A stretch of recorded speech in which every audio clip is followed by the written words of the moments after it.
Quitte à devoir acheter une voiture électrique, autant qu'elle soit sexy. Cette vanne, elle n'est pas de moi, mais d'Elon Musk lui-même. Tu l'auras compris, dans cette vidéo, on va parler de la gamme Tesla et plus particulièrement du Model X. Le Model X, c'est le SUV emblématique de la marque et même du monde de la bagnole électrique, je dirais. Si tu as regardé ma dernière vidéo sur les V8, tu sais que c'est pas forcément ma tasse de thé, mais il faut reconnaître qu'il est autrement plus désirable que les autres véhicules du même segment, on va dire. Déjà, les portes papillons. Qui n'a jamais rêvé d'avoir ça un jour? La Mercedes SLS, la Pagani Huayra, la DeLorean, même quand le tuning était dans sa golden era, c'était l'option ultime. C'est bon, t'avais ça en rasso, t'avais complètement fini le jeu. Donc rien que pour ça, Elon, merci d'avoir eu les cojones de le sortir, parce que des comités d'ingénieurs et de coûts de production qui ont dit on le fait pas, il y a dû en avoir des centaines. Donc félicitations d'avoir été au bout du rêve. Et puis 1000 chevaux, pardi, 1000 chevaux, je sais pas si on se rend compte de la puissance du truc. Bref, bienvenue, moi c'est Stéphane, je suis expert comptable mémorialiste et passionné d'automobile accessoirement. Aujourd'hui on va parler chiffres, combien ça coûte à l'achat, combien ça coûte à l'utilisation, et pour tous ceux qui ont une boîte, faut-il l'acheter à titre personnel ou avec ta société? Tout ça c'est le programme de cette vidéo sur le Model X.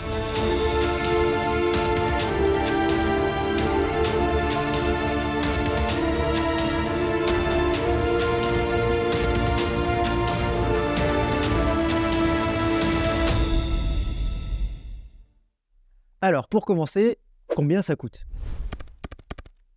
Donc, on se retrouve sur le site. Pour Tesla, c'est assez simple. Tu as directement en fait des véhicules qui sont disponibles. Donc là, c'est bien, on voit les specs. 2 secondes 6, 0 à 100. Je ne sais pas si on se rend compte de ce que c'est, mais pour faire bouger un buffle pareil avec une telle accélération, la débauche d'énergie qu'il faut avoir, c'est incroyable. Je pense d'ailleurs que niveau thermique, le SUV le plus rapide, ça doit être le Aston Martin 707, le DBX. 707 chevaux et il n'accélère pas aussi vite. Pour 3 fois le prix, c'est ce qu'on va voir. Justement, véhicule disponible. Donc là, on est sur un modèle à 106 190 € en rouge. Moi j'adore, j'aime beaucoup cette couleur. Donc il faut savoir qu'on n'est pas chez Porsche, tu n'as pas 36 000 options possibles. En fait tes options elles vont surtout être logicielles. Tu vas pouvoir ajouter l'autopilote amélioré. Tu peux pouvoir ajouter quelques options, éteindre la garantie, etc. Mais voilà, de toute façon, le véhicule est déjà construit. Donc, si on prend celui-là, compteur, il a que 144 km, donc il est neuf. 106 000 €, je pense que tu peux même avoir des modèles moins chers, 100 000 € si tu prends le modèle en dessous, le Dual Motor, et non pas le Plaid. Mais bon, voilà, pour l'étude, on va retenir un prix d'à peu près 100 000 €. Savoir que là, c'est du neuf quasiment, mais tu peux aussi en avoir des occasions moins chères. Et ensuite, pour être complet sur le coût d'acquisition,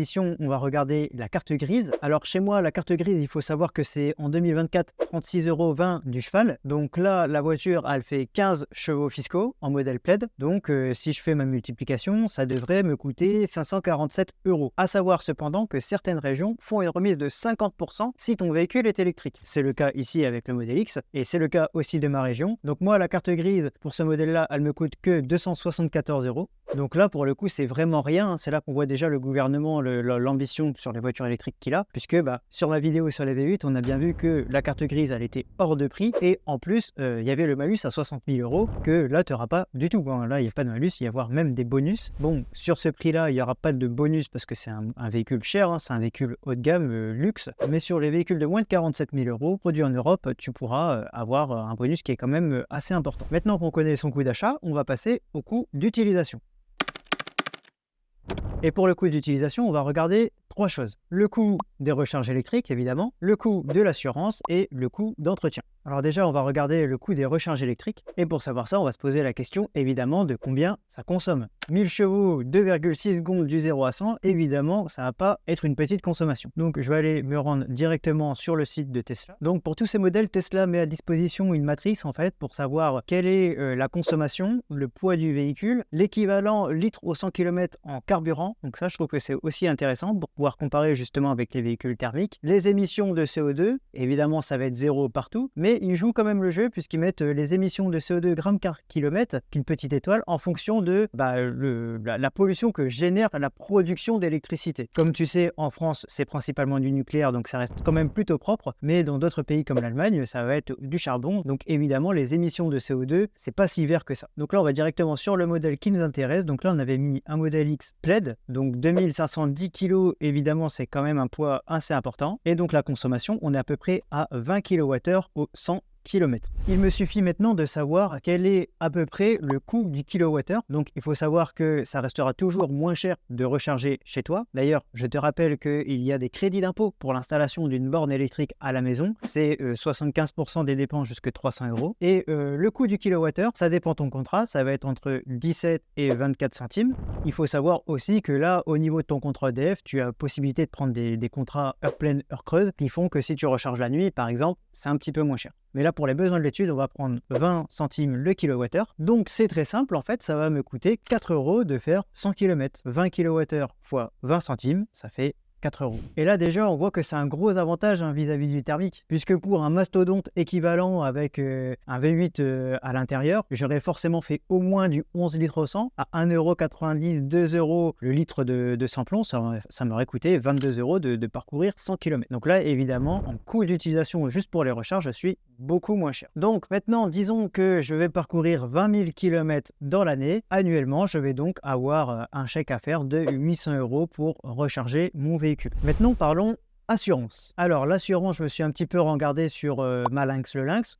Il n'y a aucun partenariat rémunéré, c'est juste, c'est eux qui donnaient le plus de données, en tout cas sur Internet, de données publiques. Donc, si tu veux une assurance tout risque, ce que je te conseille pour ce genre de véhicule, tu seras aux alentours en moyenne de 1 200 euros par an, donc 100 euros par mois. À savoir que tu peux avoir des prix beaucoup plus hauts. Ça va dépendre des options que tu prends dans ton contrat, évidemment. Et pour finir, on va regarder l'entretien. Évidemment, tu sais tout de suite de base que ça va coûter moins cher qu'un véhicule thermique, puisqu'il y a beaucoup moins de pièces en mouvement, il n'y a pas de mécanique en fait. Et d'ailleurs, ils en font pleinement la publicité sur leur site et ils ont raison. Contrairement aux véhicules thermiques, les véhicules Tesla ne nécessitent ni vidange, ni changement de filtre à carburant ou bougie, ni contrôle des émissions. Même les remplacements de plaquettes de frein sont rares grâce au freinage régénératif qui recharge la batterie tout en réduisant considérablement l'usure des freins. Donc oui, c'est un fait, peu importe le véhicule, ça coûtera toujours moins cher d'entretenir un véhicule électrique que thermique. Maintenant, ça ne veut pas dire que électrique, on s'affranchit des lois de la physique. On l'a vu tout à l'heure, c'est un véhicule qui fait plus de 2 tonnes et forcément sur un truc qui va aussi vite et qui pèse aussi lourd, il faut des bons pneus. Il faut compter environ 1500 euros de pneus parce que c'est des grosses jantes évidemment. Qui dit grosse roue dit gros pneus, qui dit gros pneus dit gros sous. Il faut compter environ 1500 euros de pneus tous les 50 000 km. Donc si je rapporte à une année avec mes 20 000 km parcourus,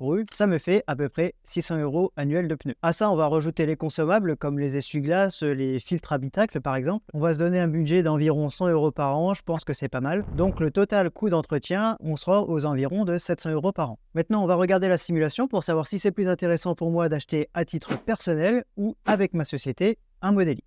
Je rappelle que cette simulation est faite dans l'hypothèse où ton utilisation sera mixte, autant personnelle que professionnelle. On va dire que tu fais 10 000 km à titre personnel, comme par exemple pour aller à un rasso de véhicules thermiques ou pour aller visiter de la famille, et 10 000 km à titre professionnel, cette fois-ci c'est des rendez-vous fournisseurs, aller rendre visite à ton expert comptable, à un client, enfin tu vois le genre. C'est parti donc pour la simulation.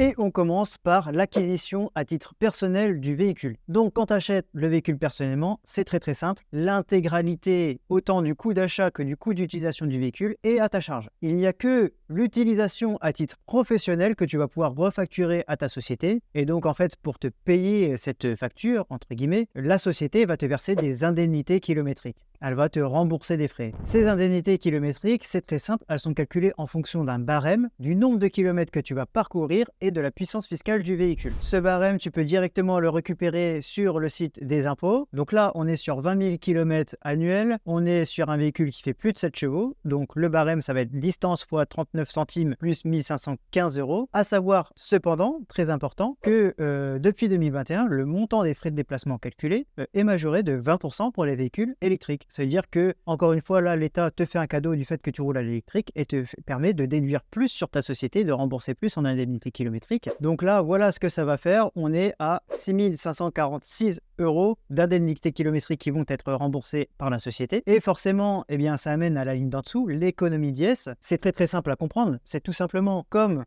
tu as des indemnités kilométriques qui sont déductibles fiscalement de ta société, eh bien, forcément, tu paieras moins d'impôts. Et combien d'impôts en moins exactement? Eh bien, c'est calculé ici, c'est l'économie d'IS, 1636 € d'impôts à payer en moins sur ta société. Donc, le coût pour l'entreprise, finalement, il est annuellement de 4 910 €. Ça correspond à un loyer mensuel de 410 € ou un prix au kilomètre de 25 centimes. Donc, pas très cher finalement. Mais bien sûr que pour l'entreprise, c'est pas très cher puisque en fait, tout est à ta charge à titre personnel. Ce que l'entreprise te donne, donc, c'est les indemnités kilométriques, 6 546 €. Et pour le reste, tu te débrouilles. Tu vas devoir rembourser ton emprunt. Donc là, pour les besoins de la simulation, j'ai dit que tu avais emprunté la totalité des 100 000 € pour acheter le véhicule à 4,5%. Donc là, forcément, ça te fait une échéance à rembourser, intérêt inclus, donc 111 860 €. À ceci, tu ajoutes la consommation d'électricité qu'on a calculé tout à l'heure, les frais d'entretien et réparation, l'assurance, la carte grise, évidemment, on la paye qu'une fois, celle-ci. Et tu seras peut-être surpris de voir ici que j'ai ajouté revente du véhicule la 5e année. Pour être complet, en fait, sur mon étude, j'ai également ajouté dans la simulation le fait que tu revendes le véhicule au bout de 5 ans. Donc là, bon, j'ai mis 60 000 €. Je ne sais pas combien vaudra ce modèle X au bout de 5 ans, mais bon, il fallait bien mettre une somme. Et donc, grâce à cette revente, ça te permet de voir au total combien ça t'aura coûté sur 5 ans. Donc ici, sur 5 ans, si tu revends le véhicule, ça ne t'aura coûté que 32 904 € de posséder ce modèle X, donc une mensualité à 549 € par mois. Donc voilà, maintenant, ça me permet d'additionner le tout, tous ces calculs, pour avoir un coût global finalement de cet investissement dans ce véhicule pour l'entreprise et pour moi. Si j'additionne le tout, ça aura coûté au total 57 454 €. Donc là, pour rouler dans ce modèle X, il faudra que je débourse d'une façon ou d'une autre à peu près 1000 € par mois, tout en sachant que au bout de 5 ans, là je l'ai revendu. Ça veut dire que j'ai payé 1000 € par mois et au bout de 5 ans, j'ai plus rien. Rebelote, je peux prendre un autre véhicule, repartir sur un modèle X, je ne sais pas s'il existera encore dans 5 ans, mais voilà, 1000 € par mois si je l'achète à titre perso. Maintenant, on va aller voir la même chose, mais si c'est l'entreprise qui l'achète et qui me le met à disposition.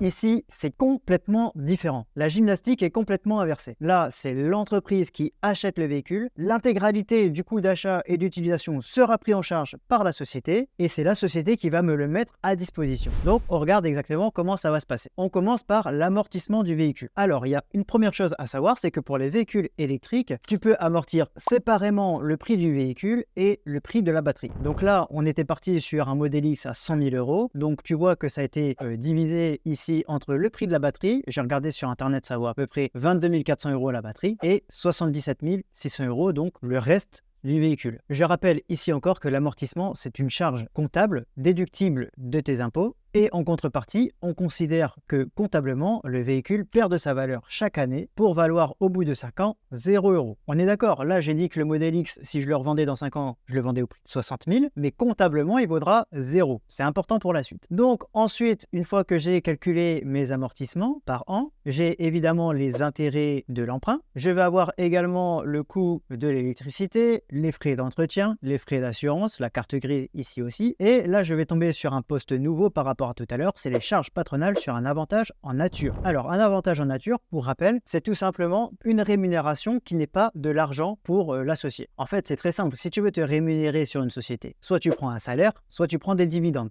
Mais ça, c'est simplement si on parle d'argent. Il y a d'autres façons d'être rémunéré en fait par sa société. Par exemple, tu peux très bien avoir les repas qui sont offerts. C'est le cas pour nous au cabinet, par exemple. Ou alors, tu peux avoir une voiture qui t'est mise à ta disposition pour faire tout ce que tu veux, aussi bien du pro que du perso. Et bien voilà, ici, c'est ce qu'on appelle un avantage en nature. Et les avantages en nature, comme c'est considéré comme une rémunération, eh bien, il y a des cotisations sociales à payer dessus. Je ferai peut-être une vidéo pour expliquer un peu plus ça en détail parce que ça peut être un petit peu compliqué à comprendre au début. Surtout qu'il y a différents modes de calcul. Mais si, en tout cas, il faut retenir que ça a été calculé avec un forfait et que sur ce forfait, donc si tu veux savoir, c'est 12% du prix du véhicule, eh bien, tu as des cotisations sociales à payer dessus de 4 590 €. Et ensuite, eh bien, on retrouve la revente du véhicule la 5e année pour 60 000 €. Alors justement, cette revente, ça va me permettre d'expliquer pourquoi l'économie d'IS ici est positive de 10 000 €. Eh bien, c'est très simple. en fait, comme tu vas vendre ton Tesla 60 000 euros, alors que comptablement, je t'avais dit tout à l'heure qu'il valait 0 euros, eh bien, tu as fait une plus-value. Et cette plus-value, eh bien, elle va générer des impôts au taux d'IS en vigueur. Et donc là, on est sur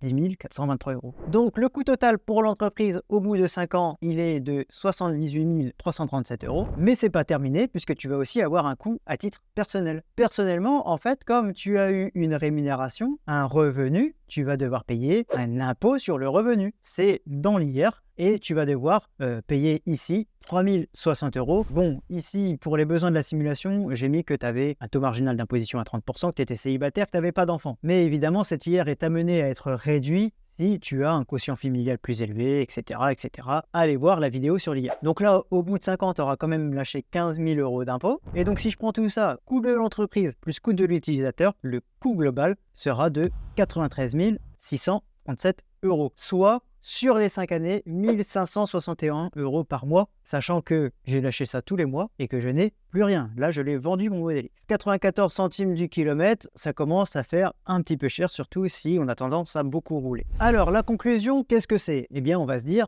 ça me paraît assez logique et mathématique. Il vaut mieux l'acheter à titre personnel puisque ça ne me coûte que 57 000 euros au global si je mets tous les charges et tous les produits de tous les bons côtés. Mais, parce qu'il y a un mais, il faut quand même se rendre compte que ici, dans ce cas-là, l'utilisateur doit quand même sortir 32 904 euros de sa poche. Et s'il n'a que sa société dans sa vie, qu'il n'a pas d'autres revenus ailleurs, eh bien qui c'est qui va lui donner ces 32 000 euros? C'est la société. Et comment elle fait la société pour donner 32 000 euros à l'associé? Eh bien soit elle lui verse des dividendes, soit une rémunération. Donc si on veut être vraiment complet, il faut rajouter à coût pour l'utilisateur au moins la flat tax sur les dividendes.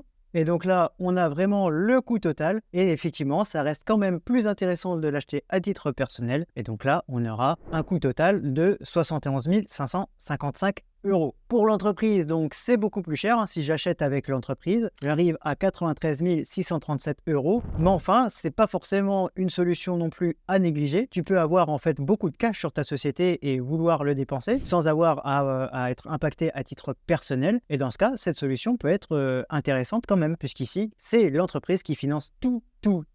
Toi, pour l'utilisateur, tu n'auras que un petit avantage en nature à payer. Pourquoi pas? C'est une décision de gestion, une décision d'entrepreneur. Voilà, si tu veux que je fasse la simulation sur un modèle qui t'intéresse, n'hésite pas à me mettre un commentaire. Merci d'avoir suivi cette vidéo. J'essaye de rendre ça quand même un petit peu plus vulgarisé, même si quand on parle chiffres, c'est un peu compliqué. N'hésite pas à me mettre un commentaire justement si tu penses que je peux améliorer quelque chose. Et moi, je te dis à très bientôt dans une prochaine vidéo.